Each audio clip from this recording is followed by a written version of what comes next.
teman-teman semua. Semoga semuanya dalam keadaan sehat. Salam sehat dari saya untuk kita semua. Ya, kita mau melanjutkan pembahasan kita setelah kita sudah berbicara tentang tujuan dari pernikahan. Kemudian kita masuk kepada tema kesatuan.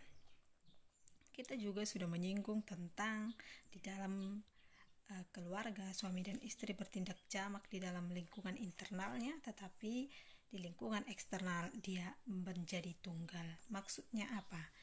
Di dalam berkeluarga antara suami dan istri, ketika mereka berada pada mereka hanya ada berdua dalam suatu pembicaraan, dalam suatu diskusi, maka suami berhak memberikan suara, istri juga berhak memberikan suara yang berbeda. Tidak harus kita ikut salah satu, tidak. Di dalam itu kita jamak, kita ada dua orang yang berbeda, punya isi kepala masing-masing, punya hal yang mau didengarkan, punya pendapat lain mungkin tentang suatu hal yang dibahas. Itu bebas. Masing-masing kita dapat mengekspresikan pikiran dan tindakan kita.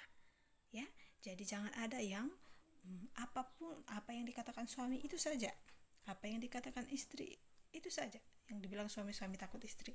Tetapi antara suami dan istri, jika dalam keadaan berdua, untuk berpendapat mengambil keputusan adalah pribadi yang bebas. Ya, bertindak dalam internal mereka adalah pribadi yang bebas. Pendapat apapun berhak dikeluarkan. Nah, tetapi jika sudah berada lingkungan yang lebih luas, dalam pembicaraan itu ada melibatkan keluarga besar, melibatkan lingkungan atau apapun, maka suami dan istri sudah bertindak menjadi satu, yaitu aku. Harus saling mendukung jikapun ada kesalahan istri ataupun suami. Ini berat. Bagaimana mungkin kita sudah tahu suami kita salah di depan umum, kita harus tetap membela dia. Bahkan di depan anak-anak, kita harus putar kata bagaimanapun untuk tetap membuat istri atau suami tidak terpojokkan dan tidak dipersalahkan. Karena ketika istrimu salah, ketika suamimu salah, itu adalah kesalahan dari kalian berdua. Maka ketika itu tidak boleh katakan itu dia yang salah, tetapi itu kita sama-sama salah. Di sini kita sudah bertindak menjadi tunggal, yaitu aku. Jadi bagaimanapun akan diusahakan untuk istri atau suami itu walaupun salah, tapi kita tetap mendukung dia, bukan lari dari pihak dia seperti itu. Bukan membenarkan kesalahan, bukan, tetapi kita tetap berada di sisi dia, membantu dia dan mendukung apa yang ia lakukan. Jika salah, ya minta maaf, tetapi suami harus tetap berada, istri harus tetap berada di pihak dari pasangannya masing-masing. Nah, proses memperbaikinya kapan? Proses memperbaiki kesalahan itu adalah dalam lingkungan internal. Kalau sudah di lingkungan internal, kita menjadi pribadi yang bebas. Di situ kita tidak apa-apa. Mau suami kemudian berkata sebenarnya dia tidak setuju dengan istri, mau istri berkata tidak setuju dengan suami, di sini mereka telah menjadi pribadi yang bebas karena memang hanya mereka berdua. Nah, disinilah proses perbaikan kesalahan yang terjadi. Ya, jangan di khalayak umum atau di depan keluarga besar. Mungkin masakan si istri tidak enak, kemudian mertua bilang tidak enak, ya kan bilang saja, ya mungkin menurut mama tidak enak, tapi ini enak-enak saja menurut saya. Atau di depan anak-anak, mungkin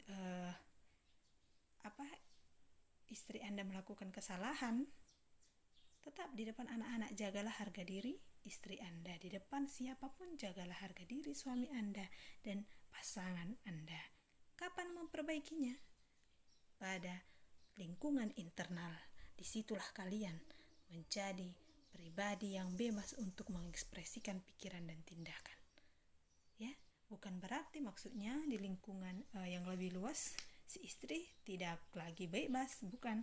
Tetapi kita harus menjaga, menghormati pasangan kita. Ketika dia salah, ya kita tidak membenarkan, tetapi kita tetap berada di sisi dia dan menjadi orang pertama yang untuk memperbaiki dan menegur kesalahannya pada saat kalian sudah berdua, tidak lagi ada di dalam khalayak umum, dalam keluarga besar atau di tempat yang ramai. Nah, suami istri lebih menekankan pada apa yang bisa saya berikan, apa yang bisa saya berikan, bukan apa yang bisa saya ambil atau saya terima, saya dapatkan. Bukan untuk menikmati, tetapi untuk melengkapi. Bukan menikmati yang ada, tetapi melengkapi apa yang belum ada. Nah, saya senang dengan kutipan-kutipan yang dikatakan oleh pastor itu, makanya saya tulis dan saya berbagi kepada teman-teman. Saya juga masih berusaha untuk mengaplikasikannya karena kita semua adalah manusia biasa ya. Tetapi ini yang dikatakan menekankan apa yang bisa saya berikan. Jadi ketika jangan menuntut ini itu, kita yang menuntut diri kita untuk melakukan kepada pasangan kita. Ketika pasangan kita melakukannya kepada kita, ya kita bersyukur. Tetapi tidak ada menuntut ini itu, tetapi harus memberikan lebih dulu dengan sukarela. Ya, Paus Yohanes II mengatakan, di dunia ini ada dua pertempuran. Ada pertempuran dua cinta. Yang pertama, cinta manusia terhadap dirinya sendiri sehingga melupakan Allah. Dan yang kedua, cinta Allah terhadap manusia sampai melupakan dirinya sendiri. Ya, kita bahas cinta yang pertama. Cinta manusia terhadap diri sendiri. Ini adalah egois. Cinta ini berorientasi ke dalam dirinya sendiri. Lihat panah ini, putarannya ke dalam. Dia hanya fokus kepada dirinya sendiri. Ini disebut sentripetal. Ketika kita fokus kepada diri kita sendiri, hanya mencintai diri kita sendiri, hanya memikirkan keperluan kita sendiri, maka akan ada waktunya mentok. Tidak ada jalan lagi. Hampa. Ya. Ada titik di mana cinta itu akan selesai. Karena putarannya ke dalam. Dia berputar ke dalam seperti ini. Lihat anak panah ini. Nah, putarannya ke dalam dan itu akan selesai. Itulah cinta manusia terhadap dirinya sendiri sehingga melupakan Allah. Cinta yang kedua itu adalah cinta Allah pada manusia sampai melupakan dirinya sendiri. Ya, berorientasi keluar, sentripetal. Lihat putaran panahnya. Ketika cinta kita berorientasi di luar daripada diri kita, kepada pasangan, kepada Allah, kepada lingkungan, cinta itu akan berkembang. Tidak menguncup seperti sentripetal tadi. Dia akan berkembang. Jika cinta kita berorientasi keluar atau kepada orang lain. Pada pembahasan ini adalah kepada pasangan kita. Cinta tidak akan pernah habis karena terus berkembang. Di dalam cinta yang kedua ini, kita bertindak sebagai Allah. Saking cintanya Allah kepada manusia, ia melupakan dirinya sendiri, ia sampai turun dari tahtanya melalui pribadi Yesus Kristus dan menyelamatkan manusia. Dalam hal ini juga, suami dan istri harus bertindak sebagai Allah. Karena mencintai pasangannya sampai melupakan dirinya sendiri. Jadi mereka saling melengkapi. Seperti itu. Nah, suami harus mencintai istri sampai melupakan dirinya sendiri. Begitu juga sebaliknya. Cinta menyangkut kesetiaan, kejujuran, kepercayaan, penerimaan, dan pengampunan. Ya, kita harus setia kepada pasangan, jujur. Itu komunikasi tadi ya, kepercayaan, penerimaan dan pengampunan. Manusia tidak ada yang 100% benar, jadi kita membutuhkan pengampunan. Nah, ya, Jadi kita harus berfokus keluar supaya berkembang. Kalau kita hanya berfokus ke dalam saja, maka cinta itu akan selesai. Ada lagu itu ya, cinta selesai. Nah, tidak ada kata selesai. Nah, seperti ini. Oke, semoga video ini bisa memberikan manfaat yang baik, memberikan pelajaran, menambah ilmu bagi kita semua dalam menyikapi pernikahan kita.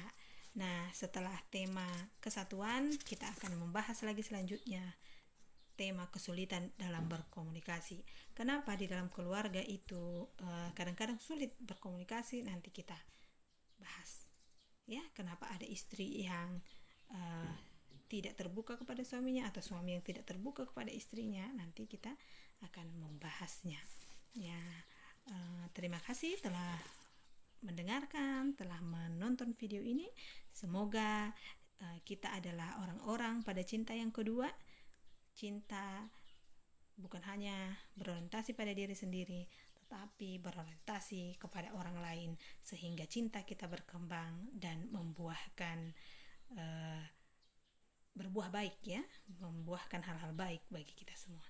Terima kasih, mohon dukungannya untuk subscribe, komen, like, dan share, dan semoga video ini bermanfaat, berguna bagi kita semua dan bagi pernikahan kita. Terima kasih, Tuhan memberkati.